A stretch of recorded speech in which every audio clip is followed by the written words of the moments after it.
السلام علیکم ناظرین، بہترین کہانیاں دیکھنے کے لیے ہمارے چینل کو سبسکرائب کریں۔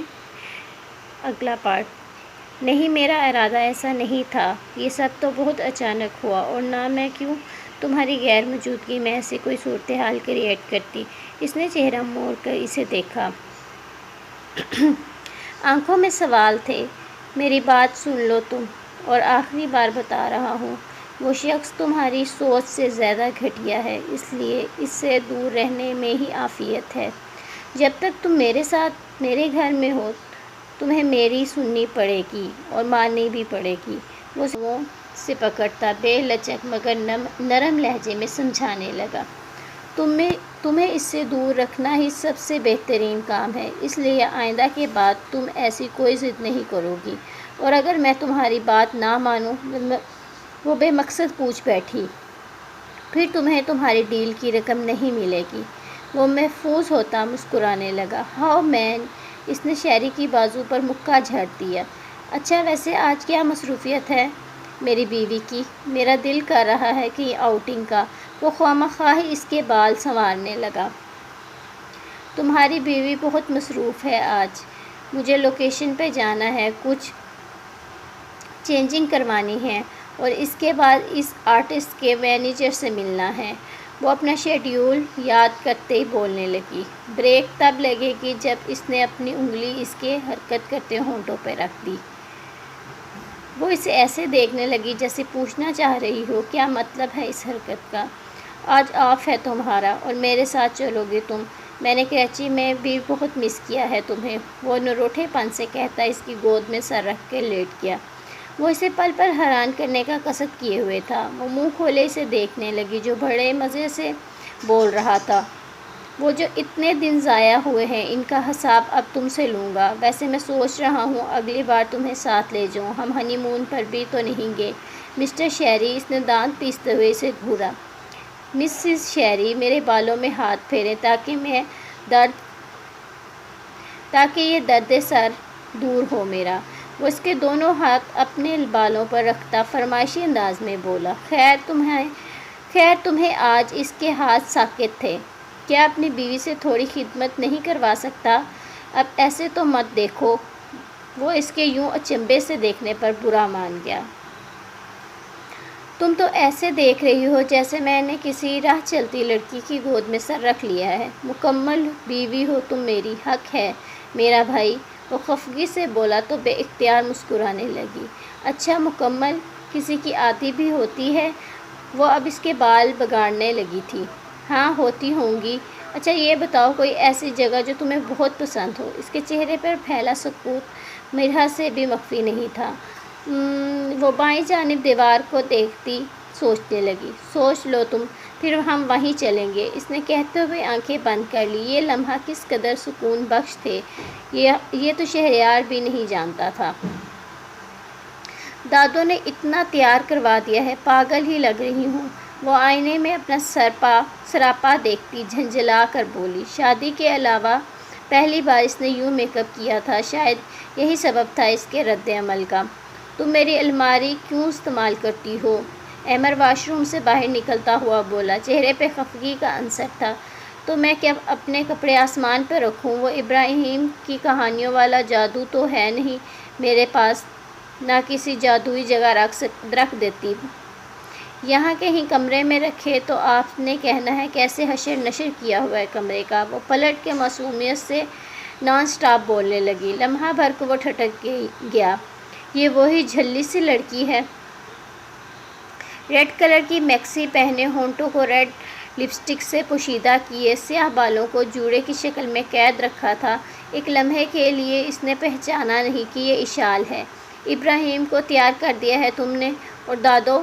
وہ نگاہیں اس کے سراپے سے ہٹاتا کف بند کرنے لگا۔ جی، وہ دونوں تیار ہیں، بس آپ کا انتظار ہو رہا ہے، وہ کہتی ہوئی پلٹ گئی، مگر اسی اثنا میں اس کا ہاتھ کنارے پر پڑے احمر کے پرفیوم سے جا ٹکرایا، جو ایک لمحے کا ضیاع کیے بغیر زمیں بوس ہو گیا۔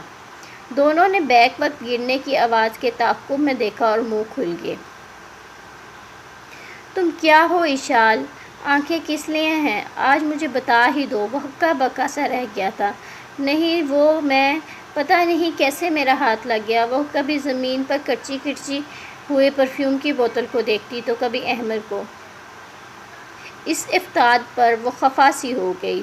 عقل سے پیدل ہو تم، قیمت جانتی ہو اس پرفیوم کی؟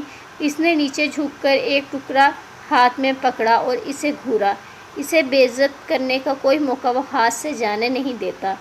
جی بس تھوڑی سی کمی ہے عقل کی، وہ یقین کریں میں نے جان بوجھ کے نہیں توڑا، پتہ نہیں کیسے میرا ہاتھ لگ گیا۔ اب اگر کوئی گولیاں ہوتی عقل کی کمی پوری کرنے کی تو میں لے لیتی، لیکن ایسا بھی ممکن نہیں۔ وہ جو ہاتھ مسلتی نان سٹاپ بول رہی تھی، احمد کے گھورنے پر اسے بریک لگ گئی۔ اچھا منہ بند رکھو اپنا، کتنا بولتی ہو تم، پتہ نہیں دادو کیسے برداشت کرتی ہیں تمہیں۔ اس نے ٹکڑے کو چھوڑا تو زمین پر جا گرا۔ اگر تم اسی اسپیڈ سے میری چیزیں تباہ کرتی رہی تو جلد ہی مجھے تمہارا کوئی بندوبست کرنا پڑے گا، وہ اس کے مقابل آتا ہوا بولا۔ اب کچھ غلط نہیں ہوگا، اس نے تھوک گلے سے اتارا۔ ایک تو انکل طارق کو بھی آج ہی دعوت رکھنی تھی، وہ کوفت سے کہتا پلٹ گیا۔ کیا کھاتی ہو تم اشال، ہر غلط کام تمہارے گنہگار ہاتھوں سے ہی ہوتا ہے۔ وہ اسے دور ہوتے دیکھ خود کو سخت سست سنانے لگا۔ دادو مجھے تو پارک میں جانا تھا، وہ زینے اتر رہی تھی جب ابراہیم کی آواز اس کی سماعت سے ٹکرائی۔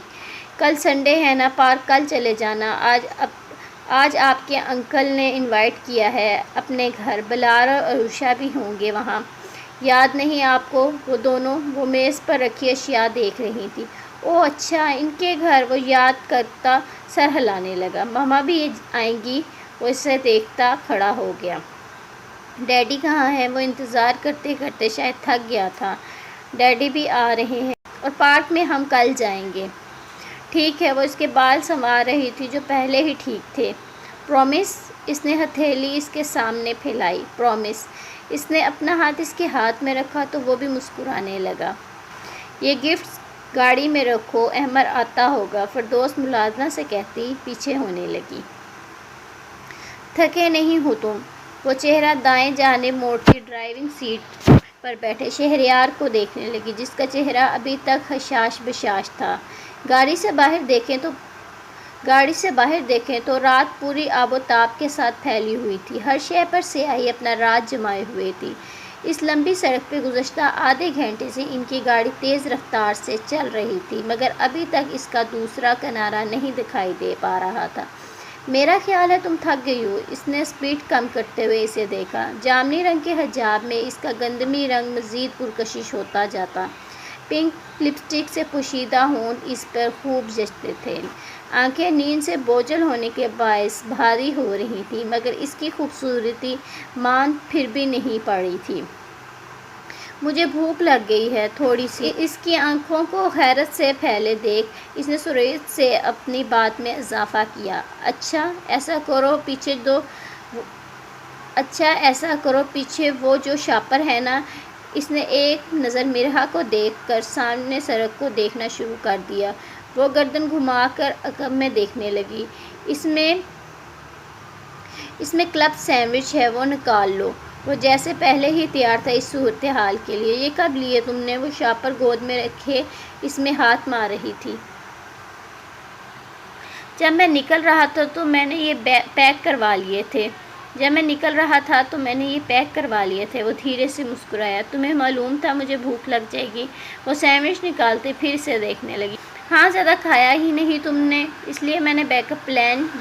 وہ اس بات سے مسرور تھا کہ وہ اس کے یوں فکر کرنے سے متاثر ہوئی تھی، جبکہ دوسری جانب وہ اس کے ان بدلتے انداز پہ متحیر سی تھی۔ کلب سینڈوچ میرا فیورٹ ہے، تمہیں معلوم تھا؟ وہ ایک بائٹ لیتے ہوئے اس کی جانب رخ کر کے بیٹھ گئی۔ شاید اس نے لاپرواہی سے شانے اچکائے۔ تمہیں بھوک لگی ہے؟ کھاتے ہوئے یکدم اسے خیال آیا تو وہ پوچھ بیٹھی۔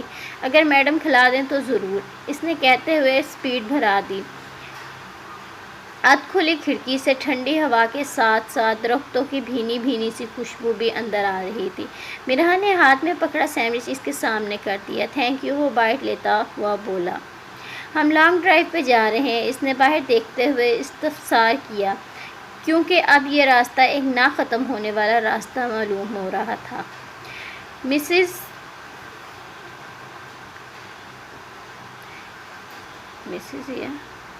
ہم گزشتہ 40 منٹ سے لانگ ڈرائیو پر ہی ہیں۔ تمہیں اب احساس ہو رہا ہے؟ اس نے گیئر سے ہاتھ اٹھا کر اس کے سر پہ چت لگائی تو وہ مصنوعی خفگی سے اسے دیکھنے لگی۔ اچھا، وہ کسی گہری سوچ کے بھنور میں جا ڈوبی تھی۔ خاموش نگاہیں شہری کو اپنے حصار میں لیے ہوئے تھی اور چہرے پر بلا کی سنجیدگی تھی۔ نظر لگانی ہے کیا؟ اس کی نگاہوں کا تپش تھی جس نے اسے نگاہیں موڑ کے اسے دیکھنے پر مجبور کر دیا۔ مرحا نے جواب دینے کے بجائے اد کھایا سینڈوچ اس کے سامنے کر دیا۔ نہ جانے اس کی آنکھوں میں کیسا خوف تھا جسے دیکھ کے شہریار بھی چونک گیا۔ کیا ہوا؟ اس نے بریک لگاتے ہوئے اس کی ٹھوڑی کو پکڑا۔ کچھ بھی نہیں، وہ اپنے تاثرات نارمل کرتی مسکرانے لگی۔ کچھ بھی نہیں، وہ اپنے تاثرات نارمل کرتی مسکرانے لگی۔ تھک جاؤ گے تم، اتنی ڈرائیو کر کے۔ وہ سیدھی ہوتی سامنے دیکھنے لگی۔ میں ابھی 3-4 گھنٹے مزید ڈرائیو کر سکتا ہوں۔ شاید تمہارے ساتھ ہونے کے باعث تھکاوٹ میرے قریب نہیں آ رہی۔ اس نے توجہ نہیں دی اپنے الفاظ پر، مگر مرحا کو بے حد خوفزدہ کر گئے۔ رو کیوں رہی ہو تم؟ وہ اسے سسکیاں لیتے دیکھ اٹھ بیٹھا۔ نائٹ بلب کی روشنی کچھ زیادہ ہی مدھم تھی جس کے باعث اس نے بٹن پر ہاتھ مار کے کمرہ روشن کیا۔ وہ جو فون ہاتھ میں پکڑے اپنی ہی رو میں اشک بہا رہی تھی، اس کے متوجہ ہونے پہ بکھلا گئی۔ آپ تو سو رہے تھے، کیوں رو رہی ہو اس وقت؟ اس نے اچنبھے سے اسے دیکھا۔ وہ ناول کا ہیرو مر گیا ہے۔ اس نے آہستہ سے اپنا دکھ بتایا تو احمر کا ہاتھ بے اختیار سر پہ گیا۔ تو تم کیوں رو رہی ہو؟ اصل انسان تھوڑی تھا، وہ تو متعجب سا اسے دیکھ رہا تھا۔ اصل سے بھر کے تھا، اتنا اچھا تھا، اب علیشے کیسے رہے گی اس کے بغیر؟ مجھے تو اس کا سوچ کر ہی فکر ہو رہی ہے۔ احمر نے اسے ایسے دیکھا جیسے اس کی دماغی حالت پہ شبہ ہو۔ اس کا تو اور کوئی بھی نہیں تھا اس دنیا میں۔ وہ ہاتھ کی پشت سے رخسار رگڑتی بیڈ گراؤنڈ سے ٹیک لگا کے بیٹھ گئی۔ حد ہوتی ہے ویسے پاگل پن کی بھی۔ میں سمجھ رہا تھا پتہ نہیں کوئی سیریس مسئلہ ہے شاید، وہ تعصب سے کہتا نفی میں سر ہلانے لگا۔ آپ کو کچھ نہیں پتہ اس لیے ایسے کہہ رہے ہیں۔ اشال کو اس کی بات اچھی نہیں لگی۔ چہرے پہ پھیلی ناپسندیدگی اس کا ثبوت تھی۔ ہاں، تم ہی سب جانتی ہو اور تم ہی جانو اپنے مسئلے۔ مگر آواز نہیں آئے اب تمہاری۔ وہ انگلی اٹھا کے تنبیہ کرنے لگا۔ عجیب ہی کوئی پاگل باندھ دی ہے میرے ساتھ، ساری نیند خراب کر دی۔ وہ لائٹ بند کرتا بڑبڑاتا ہوا لیٹ گیا۔